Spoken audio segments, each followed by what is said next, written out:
c'est ma proposition de loi, là.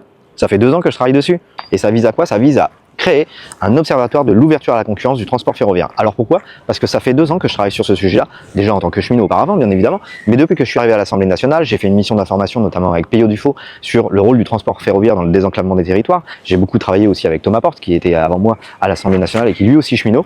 Il y a plusieurs rapports qui sont sortis très récemment et qui dénoncent cette ouverture à la concurrence. Et donc, on en est arrivé à la conclusion que la question de l'ouverture à la concurrence, on est plus de l'idéologie qu'autre chose, et puis surtout que ça fonctionne moins bien qu'avant.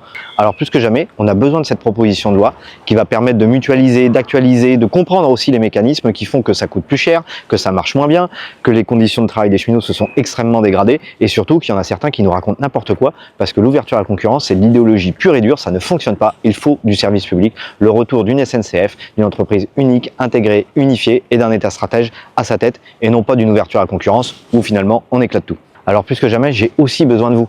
Il faut que vous interpelliez vos députés et qu'ils signent cette proposition de loi pour qu'elle soit inscrite à l'ordre du jour, qu'on la vote et qu'on avance sur ce sujet.